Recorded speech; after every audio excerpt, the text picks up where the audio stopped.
Hi, everybody.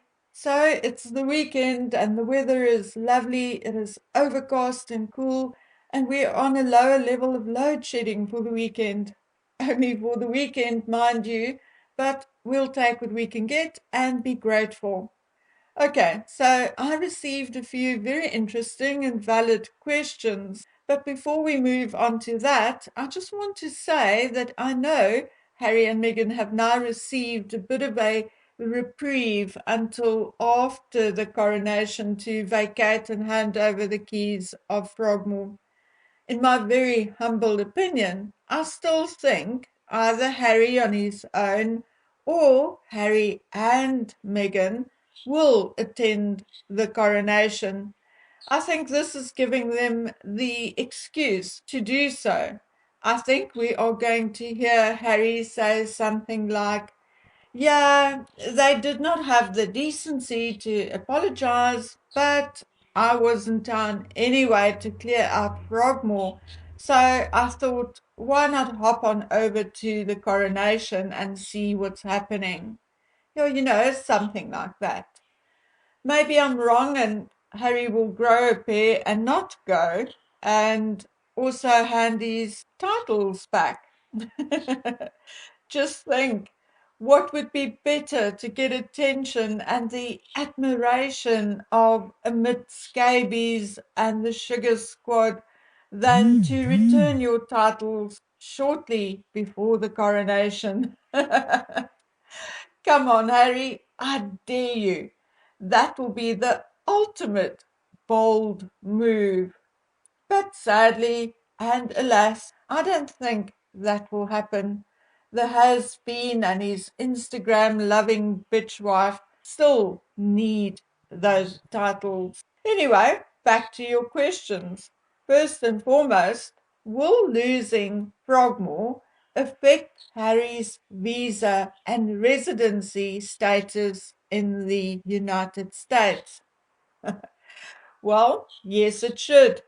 We still don't know what type of visa Harry has, which is currently allowing him to live in the United States, whether he has a spousal visa or a diplomatic visa or a work visa. We don't know. But basically, there are only four types of visas: a tourist visa, an immigration visa, a student visa, and a work visa. But of course, there are all the subcategories as well. We know he's not on a tourist visa and he is not on a student visa. And as far as we know, he has not applied for citizenship either. So he is and must be on a non immigrant visa. But which one? Well, I went through the whole entire list, and there are only a few possibilities: a B1 visa or business visa, an A visa or a diplomat and foreign government official visa, a G1 to G5 visa, which is for an employee of a designated international organization visa, or an O visa, which is for a foreign national with extraordinary abilities in science, art, education, business, or sport. Or then the V visa, which is a spousal visa. Okay, so although a B1 visa is valid for 10 years, someone with such a visa can only stay in the country for a maximum of 6 months at a time. Visitors with A visas or diplomatic visas have a limit of 5 years. But here is the very interesting part, and which may very well explain why Harry and Meghan are still on the royal family website.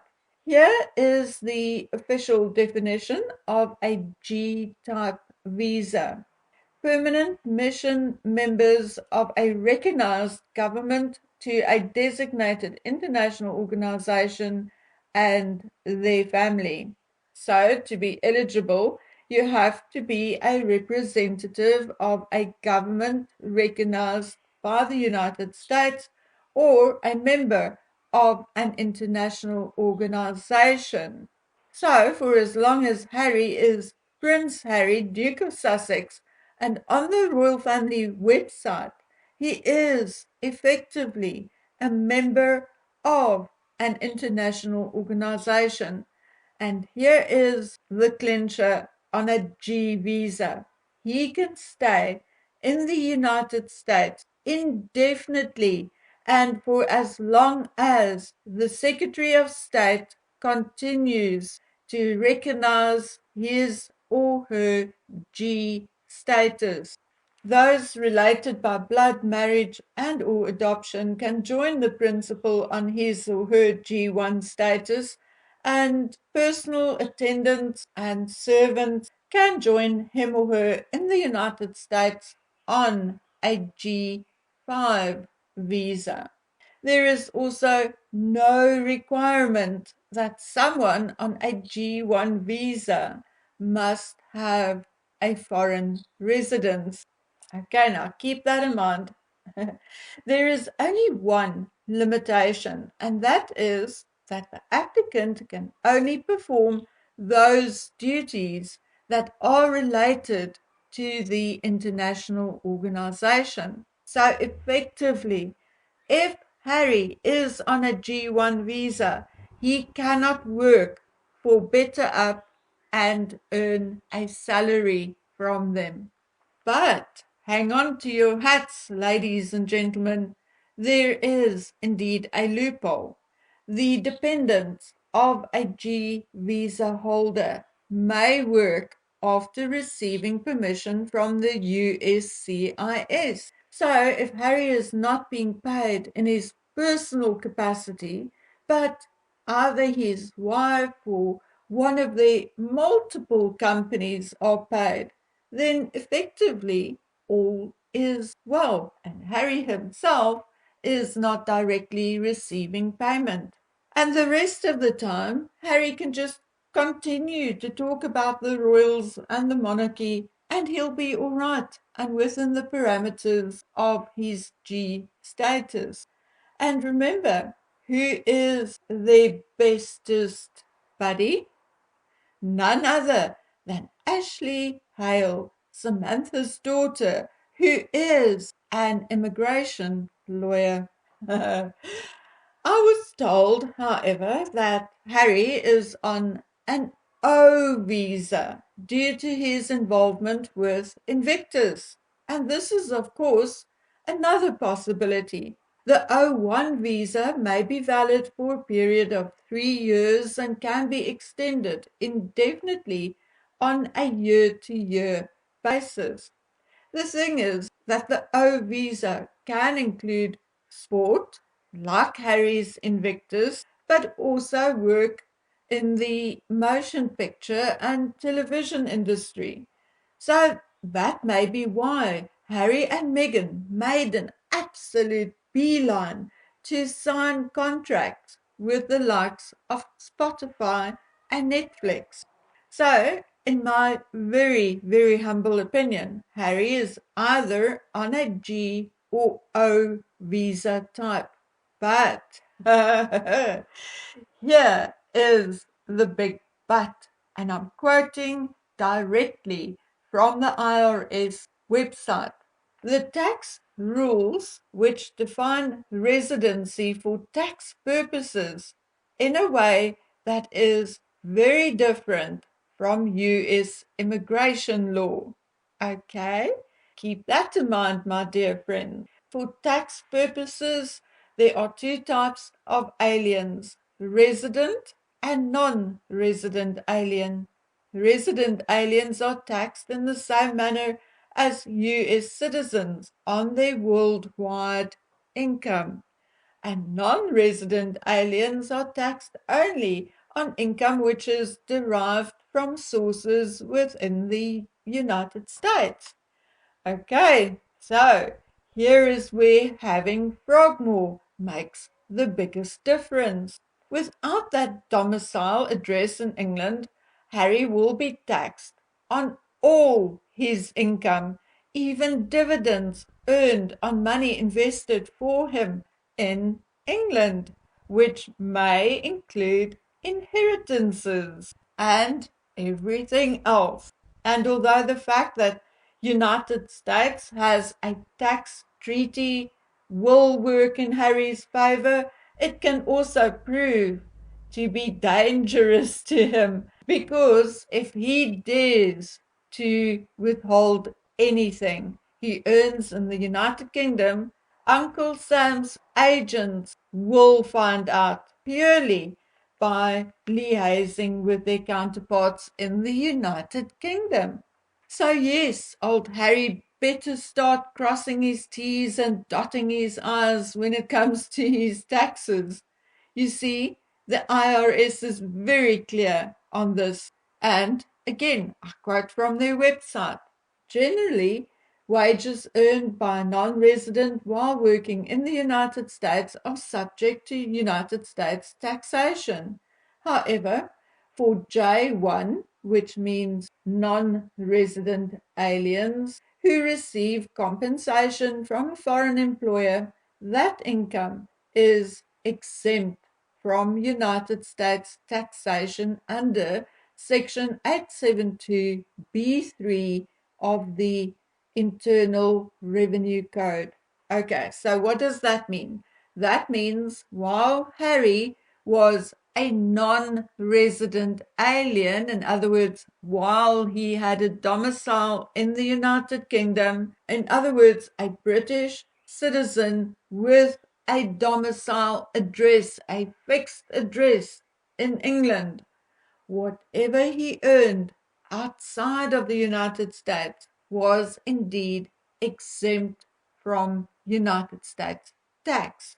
But the moment he no longer has that domicile, that fixed address in the United Kingdom, old Harry becomes a resident alien in the United States, and the exemption no longer applies. Oh my word.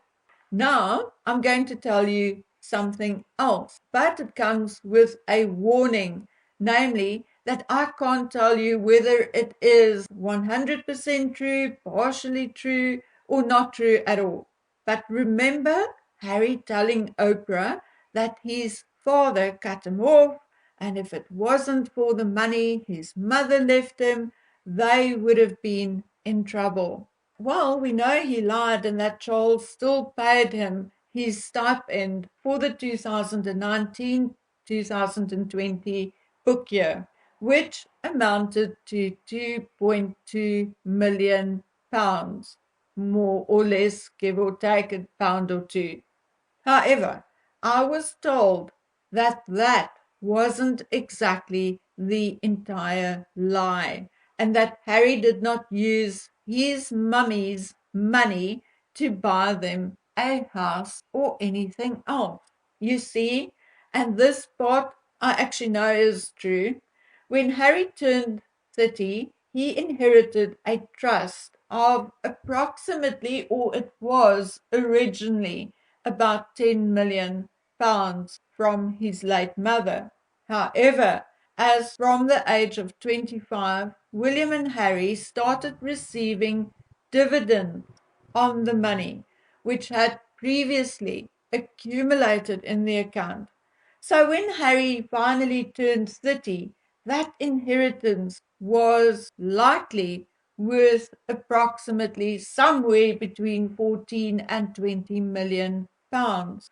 Harry also received between 45,000 and 53,000 pounds per year while he was in the army. Harry also inherited an amount of money from the Queen Mother, which allegedly is still being held in trust and administered by his Auntie Anne. Then we must also not forget that Harry also received a stipend from his father, and basically from his father's income from the Duchy of Cornwall. That was before he became king. Anyway, This stipend for Harry started at approximately £800,000 annually, and it was allegedly approximately 5 million for the 2018-2019 book year. According to my source, Harry lied because he had not touched the capital of his inheritance from his mother, partially also because he did not have to, because his father paid him a severance of approximately £7 million, and in September his proportionate stipend calculated from approximately September 2019 to April 2020, which is a 6-month period of approximately 2.2 million. So, according to my source, Harry left England with £7 million in his pocket and received a further 2.2 from his father a few months later. In total, a cool £9 million. Basically, the amount paid as deposit on the Montecito home. So that is why I have always believed my source, because it can't be coincidence that the amounts are so similar. Anyway, I digressed badly, so let's step away from the money and get back to Harry and what effect losing Frogmore will have on him. As you all know, Harry also still have that ongoing court battle with the Home Office about his security. Well, by not renewing the lease on Frogmore, Harry has effectively lost that battle.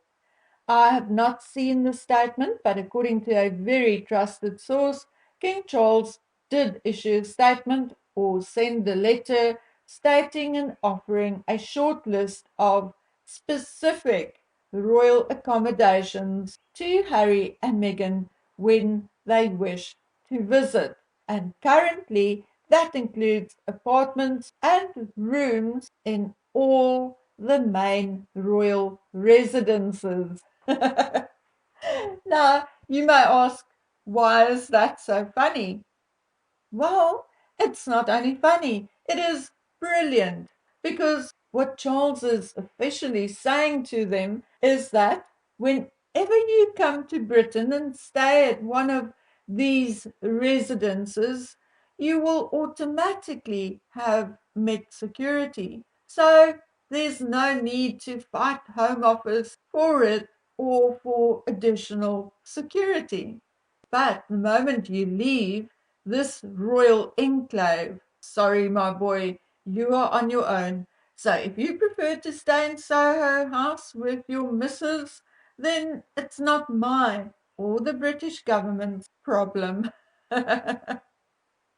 Thus, also, no IPP status, my darling boy. You will have to face and fight your own battles from now on. Toodles! Effectively, not being domiciled in the United Kingdom also means that Harry cannot be called on to act as Councillor of State and cannot be called on to act as Regent if, God forbid, something should happen to both William and Charles before George turns 18. So basically, unless Harry rushes and rents another mansion in England before the end of April, he is royally fucked. Excuse my French, my friends, but it is the only way I could think to express the catch-22 situation old Harry finds himself in. Because to come full circle to where we began this video, if Harry is no longer a Councillor of State, the British monarchy, and can no longer be the spare who can be called on to be regent, then he is no longer representing or working for the British monarchy. So bye-bye G or O type visa.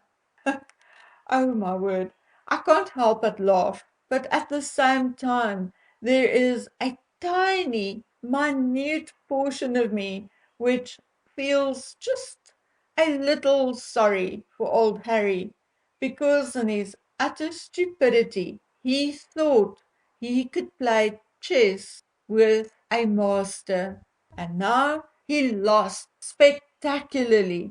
And even worse, Harry took the game and made it public. So not only did he lose, but he lost publicly. If South Park was embarrassing, then this, I think, is worse. Well, in the next few weeks, we'll see what Harry will decide to do. But if I was his lawyer and publicist and PR person, I would have advised him to give back his titles, apply for dual citizenship, become a US citizen, and begin a new victim narrative. I mean, something like, my daddy kicked me out of the first home I ever had on my own. My daddy forced me to forsake my country. My daddy chose my brother and stepmom over me. My daddy made me cry. Yes, I'm sure Harry and Meghan will get at least one more docu-series and a book out of this new line of woe is me. Maybe if they play nice, it could mean another 10 or so million for them. Just a word of caution before I greet you all. And this word of caution goes to the likes of James Holt. If you, Mr. Holt, is in the United States on a G5 visa, you better make a plan to have it changed. Go and ask Ashley. She'll fix it for you. Wink, wink. Bad boys, bad boys, bad boys, what you gonna do? What you gonna do when we come for you?